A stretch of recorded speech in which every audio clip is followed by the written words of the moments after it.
Antetokounmpo gets his own rebound and throws it down.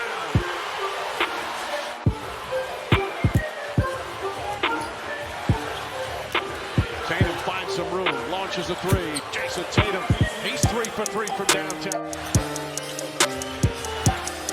Brown jab step, back up Tatum. Piloting on him, nice spin move from Tatum. Gets inside, oh, what a gorgeous move from Jason Tatum.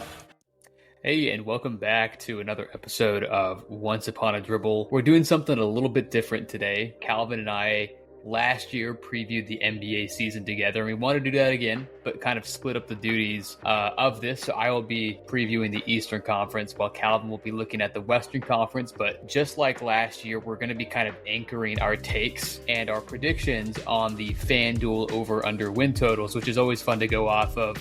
Just kind of guess if the team is going to exceed expectations or fall short of them. So without further ado, wanted to hop right into it. I'll try and touch a little bit on each team. We'll spend a little more time on some teams more than others, but I'll definitely give a quick mention to every single team as we kind of run through this. We'll start in the Atlantic Division. First off, we have the Boston Celtics with the highest win total, or I guess highest over-under in the league, along with Milwaukee at 54.5, which is higher than last year. The Celtics undoubtedly made one of the biggest splashes this last year. Of course, acquired Jrue Holiday not too long ago to essentially replace Marcus Smart, and then they got Kristaps Porzingis. He essentially replaces Robert Williams III. And then they also lost guys like Grant Williams, Malcolm Brogdon. When you look at the Celtics top six, it's probably as good, if not better, than anyone else's top six in the entire league. And that sort of ceiling, especially in a postseason setting, is extremely tantalizing. And, despite Holiday likely being an on-court upgrade over Smart, and what I really like about what Jrue Holiday is going to do here is that he is not going to be asked to do in Boston what he did in Milwaukee. He will focus on his strengths, which is defense, and he'll be more of a catch and shoot guy, whereas in Milwaukee he did have a pretty primary role in terms of running the offense, in terms of creating shots for others. And while he can do that, that isn't exactly what his absolute strength is, which is why at times in Milwaukee his scoring would get pretty inefficient in the postseason. So in this sort of setting with Boston, where he's flanked by guys like Jason Tatum and Jaylen Brown, I think he's really going to excel. Now, again, Holiday is going to be that on-court upgrade for Marcus Smart, but what's going to have to be replaced is this in-team leadership. I mean, Marcus has been the heart of the Celtics pretty much for as long as I can remember.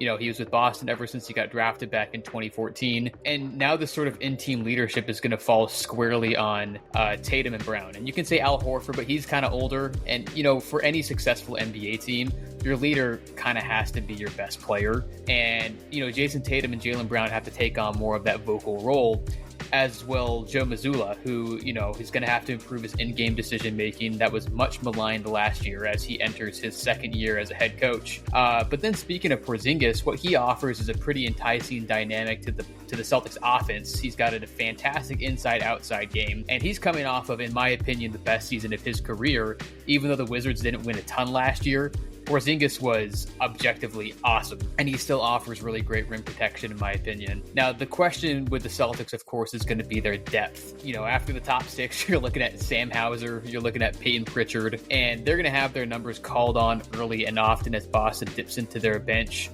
But the nice thing is that if necessary, the Celtics do still have 2 future firsts. They have 3 swaps. They have 8 second rounders, so if they need to bolster the roster, then Brad Stevens can absolutely do that. If Boston's top end talent stays healthy, then this is clearly a championship contender, one of the 2 or 3 absolute top in the entire league right now. Next up is Philadelphia at 48.5 for their over-under total. Now, the Harden situation is very volatile, and it makes it tough to forecast Philly in any sort of optimistic way, if I'm going to be honest. And this is without even mentioning the integration of a new coach. Of course, they moved on from Doc Rivers, and you have Nick Nurse coming in, who's a great coach in his own right, but you do have to kind of, you're integrating this new philosophy, this new staff, and then you have the uncertainty surrounding Joel Embiid's happiness. in the red, white, and blue. He removed processing from his Twitter profile not too long ago. I still can't believe that James Harden publicly called Daryl Morey a liar twice. I do like Tyrese Maxey. I like what he does here. I actually think he fits alongside Embiid really nicely.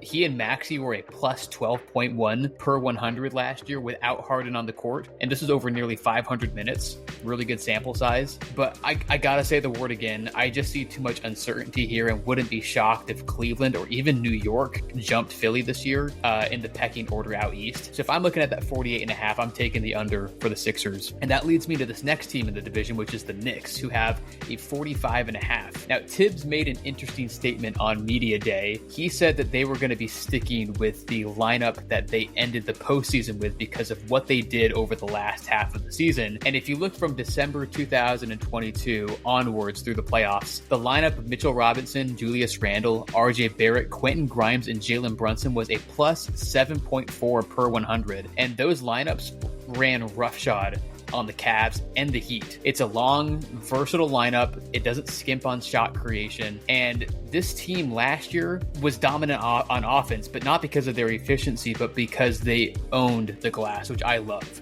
You know, Mitchell Robinson, Isaiah Hartenstein, Jericho Sims, and Josh Hart, those four were all top 100 in offensive rebounds per 75 possessions. Additionally, I'd love to see a step forward from Quentin Grimes. He ended the season very hot when he averaged nearly 22 points per game over the last 9 games. They did benefit a lot from health last year. They were one of the more fortunate teams in that regard, but I think this group still takes a massive step forward and then positions themselves. Maybe finally Knicks fans can say that they're ready for a star, but I think they're in a really good spot for that. So I would take the over on the Knicks. Next, I just want to touch briefly on Brooklyn and Toronto. They round out the division. Brooklyn is at 37.5. They won 45 last year and made the playoffs, but that was mostly because of Kevin Durant and Kyrie Irving being on the team for most of the year. They went 12-15 after acquiring Mikal Bridges and had a minus 1.2 net rating post-trade deadline. That would put them more in line with a 35 to 40-ish win team, which, you know, is where FanDuel is pegging them to be. But what I do like is that when Mikal Bridges, Cam Johnson, and Nick Claxton played, they were a plus 8.2 per 100. And then you toss in the fact that Houston actually owns the Nets 2024 first-round pick, and the fact that the Nets have a ton of assets to toss at the next unhappy franchise star should one become available, you know, because they sat out the Dame sweepstakes. I actually like this as a team that will play hard and have the ceiling to get a lot better. So I'm going to take the over on the Nets, which brings me to the Raptors, where I think they're in a pretty weird spot. They're not sure if they want to push for another star or if they want to scale things back and see what they really have with Scotty Barnes, especially from a creator standpoint, which is something that he did a lot more of as a Seminole back in Florida State, but not a ton of in the NBA quite yet. The Raptors are kind of in this weird purgatory, you know, enough talent to back Scotty Barnes with the likes of OG Anunoby, who's been perpetually in trade rumors, and Pascal Siakam, but they definitely aren't making any big-time noise here. Pascal and OG are also both a year away from free agency, and this is a year after Fred VanVleet just went to Houston, and the Raps got nothing for that. So maybe Toronto blows it up. They'll still be competitive just because they have a lot of solid, not terrible players, but I think Toronto still goes under here. They don't get a lot of benefit out of being great this year. Moving on to the Central Division, Milwaukee again, as I mentioned, with Boston has a high over-under with 54.5. They made the biggest splash, goes without saying. They got Dame out of nowhere, just like Toronto landed Kawhi back in 2018. And what's enticing here is obviously the fact that Dame nor Giannis have ever played with a star at the caliber of the other. And their pick-and-roll game is going to be pretty much impossible to contain between Giannis crashing the basket or Dame pulling up for a shot, which is his game, especially when you can still swing the ball to Chris Middleton, who was an elite catch and shoot guy in 2021 and 22, but he kind of needs to regain his form. He hasn't been healthy as of late, but if he can regain that, then that's another threat, as well as, of course, Brook Lopez, who continues to defy Father Time. Naturally, there are going to be some worries about the step back in perimeter defense because Dame is not a good defender. And a lot is going to fall on the plate of new coach Adrian Griffin to kind of develop what the roster has. You know, the war chest of assets in Milwaukee is pretty dry after that Lillard trade. Jay Crowder, resembling some form of Jay Crowder from a couple of years ago, would certainly help in that regard. But if not, then I'd be really curious and excited to see what Marjon Beauchamp or Andre Jackson can show. But either way, this is a move that has undoubtedly recharged Giannis and delayed, at least for now, any thoughts of him leaving Milwaukee. They're going to be a good team by virtue of being one of the two best teams in the East and likely in the entire league. I think I'd take the over here as well. Next is Cleveland at 50.5. Last year, it was Boston who led the league with a plus 6.5 net rating. But guess who was second? It wasn't Denver, it wasn't Milwaukee, it wasn't Philly, or even Memphis, who also won 50 plus games. It was Cleveland. They were a plus 5.5 and then unexpectedly got stomped in round one against the Knicks after their offense stagnated. And this year, things are really going to hinge on Evan Mobley taking a big step forward and developing, especially on offense. The Cavs did improve on the margins with their roster by getting like Max Strus, but they did lose Ricky Rubio, they did lose Cedi Osman. But Evan Mobley and Jarrett Allen being non-threats on offense really puts pressure on their small backcourt, even though Mitchell and Garland are extremely potent. I will say that quartet of Mitchell, Garland, Mobley, and Allen is a plus 8.9 per 100 together, but to break that kind of postseason ceiling, Mobley really needs to become a more reliable spot-up guy. But for now, they're brewing. They're still going to be very good. I'm going to take the slight under here. Things are just really competitive in the East, but they're still going to be every bit as good as they were last year. Hopefully better. Next is Indiana at 38.5. Cool stat per Kevin O'Connor. He said that of all players to attempt at least 15 field goal attempts last year, Halliburton was fourth in effective field goal percentage behind only KD, Curry, and Lauri Markkanen, and he was ninth in true shooting percentage behind only the aforementioned players as well as Embiid, Dame, Anthony Davis, Porzingis, and SGA. And of those 9 players, he was the leading assist man at well over 10 per game last year. So this goes to say that he has all of the makings of being an elite offensive centerpiece. Last year, they were 23-19 before he got hurt. And by the time he saw the court again, the Pacers were 24-28 and falling out of the playoff race. I want to see Tyrese really dial it up a notch this year and truly morph into that franchise guy that he projects to be. And if he's a little healthier this year, then I'm actually pretty bullish on the Pacers to kind of push 40 wins. I'm going to take the over here on the Pacers. Next up is Chicago. They're sitting at 37.5, and they're one of those teams that I think should really consider just overhauling everything. DeMar's a year older, and I don't really see a long-term future here in the red and black, at least as part of a team that would really contend. The team also made some interesting decisions this offseason in terms of the draft and free agency. I don't really see a clear path for the team to get that much better with the core of DeMar, Levine, and Vucevic, especially with Lonzo, a player who I'm still adamant is a high-level starter when he's healthy. He's shown that constantly. He's improved on his three-point shot since he was drafted into the league, but he's likely going to be unavailable this year. And additionally, this is per ESPN, Chicago could really regress in terms of health. Their 5 most common starters last year all played at least 74 games, while their roster is one of the 10 oldest weighted by projected minutes. And to me, this just screams blow it up. Just like with Toronto, I don't really see a path forward. I'm going to take the under here on the Bulls. Last team in the Central Division is Detroit at 27.5, and they're interesting. So the story with Detroit is that this roster isn't really devoid of any talent. Like, look up and down and you see a lot of great names. But for the Pistons to really take that leap again, they need a star. And year 3 for Cade Cunningham needs to tell Detroit what they have one way or another. And the nice thing is that Detroit was so bad last year, I think they won 17 games, that they can improve their win total and still hit the under, which is what I have here. This rotation still includes a ton of inexperience from guys like Jaden Ivey and, of course, rookie Oscar Thompson, and then a big like James Wiseman, who they only acquired just last season. And this probably means that Detroit is going to have another season of taking a lot of losses. But at this point in their kind of rebuilding timeline, that's okay. Another high draft pick certainly isn't going to hurt. And it's seasons like this that make it a lot easier to identify who you want to hold on to long-term, who are your keepers. So 2 to 3 years from now, ideally, you are successful and competitive with lineups surrounded by Cade Cunningham, Jaden Ivey, hopefully Oscar Thompson, Jalen Duren, and maybe someone else that you come across along the way. Jumping to the last division in the East, we have the Southeast. Leading here is Miami at 45.5. Now, here's a team I'm sure a lot of people are sick of hearing about after this offseason.